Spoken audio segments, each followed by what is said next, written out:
നമസ്കാരം.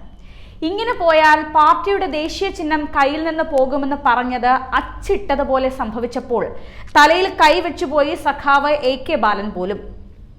ലോക്സഭാ തെരഞ്ഞെടുപ്പിൽ പാർട്ടി ചിഹ്നം നഷ്ടപ്പെട്ട് ഈനാമ്പേച്ചിയോ എലിപ്പെട്ടിയോ ഒക്കെ ആക്കേണ്ടി വരുമെന്ന് പറഞ്ഞ AK ബാലന്റെ CPM നേതാക്കൾ ഇപ്പോൾ നിർത്തിപ്പൊരിക്കുന്ന കാഴ്ചയാണ് കാണുന്നത്. എല്ലാം പറഞ്ഞും പോയി, അത് സംഭവിക്കുകയും ചെയ്തു. പാർട്ടി ചിഹ്നവും കയ്യിൽ നിന്ന് പോയി.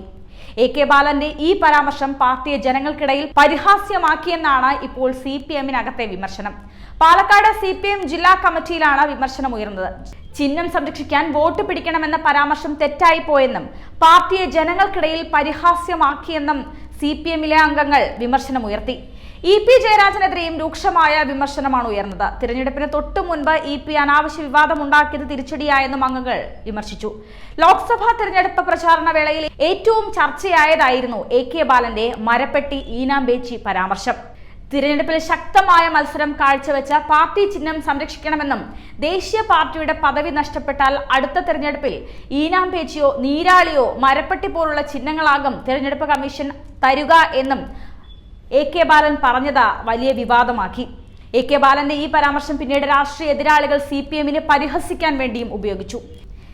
വിജയരാഘവനെ പോലുള്ള പോളിറ്റ് ബ്യൂറോ അംഗത്തെ മത്സരിപ്പിച്ചിട്ടും സംഘടനാ പ്രവർത്തനത്തിലെ വീഴ്ചയാണ് പാലക്കാട് പാർട്ടി തോൽക്കാൻ കാരണമെന്നും യോഗം വിലയിരുത്തുന്നു. അതേസമയം മുഖ്യമന്ത്രി പിണറായി വിജയനെതിരെ CPM എറണാകുളത്തും പത്തനംതിട്ട ജില്ലാ കമ്മിറ്റിയിലും വലിയ രീതിയിലുള്ള വിമർശനം ഉയർത്തുകയാണ്.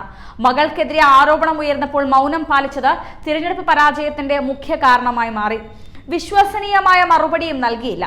മക്കൾക്കെതിരായ ആരോപണങ്ങളിൽ കോടിയേരിയുടെ മാതൃക പിണറായി പിന്തുടർന്നില്ലെന്നും എറണാകുളം ജില്ലാ കമ്മിറ്റിയിൽ വിമർശനമുണ്ടായി. മൈക്കിനോട് പോലും മുഖ്യമന്ത്രി അരിശം കാണിക്കുന്നുവെന്നായിരുന്നു പത്തനംതിട്ടയിലെ അംഗങ്ങളുടെ വിമർശനം. പാർട്ടിക്കും തനിക്കും പങ്കില്ലെന്ന് കോടിയേരി പറഞ്ഞെങ്കിൽ മുഖ്യമന്ത്രി പിണറായി വിജയൻ ആ മാതൃക കാട്ടിയില്ലെന്ന നേതാക്കൾ കുറ്റപ്പെടുത്തി. ബിഷപ്പ് ഡോക്ടർ ഗീവർഗീസ് മാർ കുറിലോസിനെതിരെ നടത്തിയത് അതിരുവിട്ട വാക്കുകളെന്നും മുഖ്യമന്ത്രിയും പാർട്ടി സെക്രട്ടറിയും മാധ്യമങ്ങളോട് ഇടപെടുന്നത് ശരിയായ രീതിയിലല്ലെന്നും വലിയ രീതിയിലുള്ള വിമർശനം ഉയർന്നു.